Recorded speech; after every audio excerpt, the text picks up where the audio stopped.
Welcome to SciTech's SpectroFlo software video tutorial series. This video will cover the basic features of the unmixing window. Once the reference controls are recorded, the experiment can be unmixed. Click the Unmix button. This opens a new window with 3 tabs shown on the upper left. The Select Controls tab shows the options for reference controls within the experiment. For the unstained control, the default selection is Use Control from Experiment. Under the stained controls, the control column contains one control for each fluorescent tag.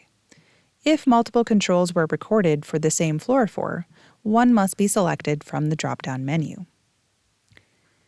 If a universal negative was set up in the experiment template, it can be selected here.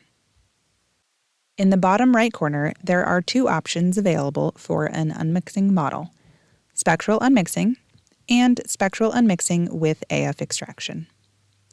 We recommend trying both options and comparing the data to determine which option is best for the assay. For this example, we'll choose spectral unmixing with AF extraction.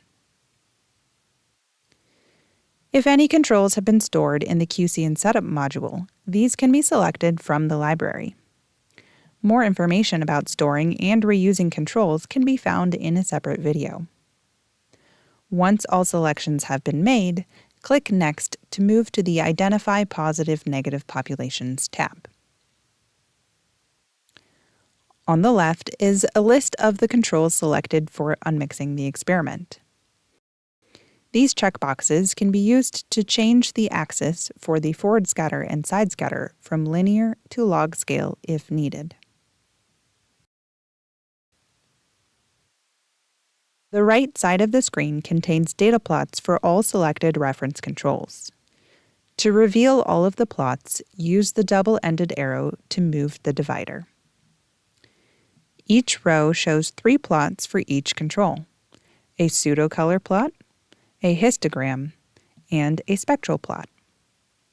On the pseudo-color plot displaying forward scatter versus side scatter, select the middle of the P1 gate to move it to the target cell population.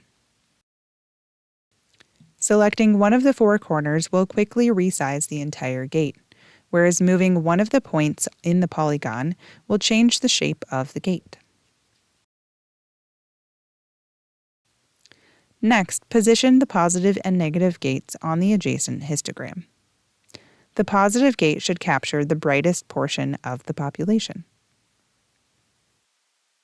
The spectral plots contain 2 black bars on the spectral signature, which represent the same gates displayed on the histogram to the left.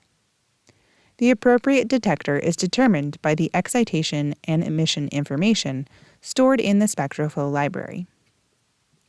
It is not a requirement to move these, but the gates can be dragged to a different detector, which will then modify the histogram's x-axis parameter.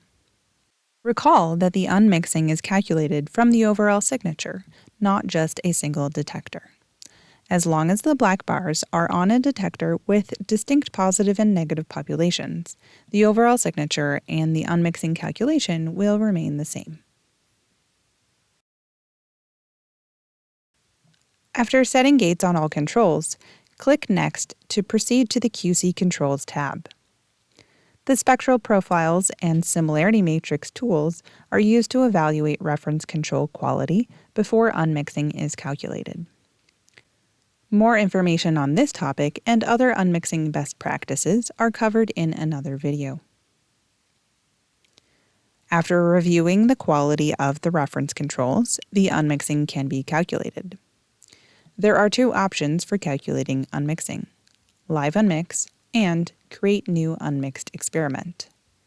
Select Live Unmix the first time unmixing is calculated, or if there are remaining samples to record in the experiment. A more detailed explanation of these functions are covered in another video.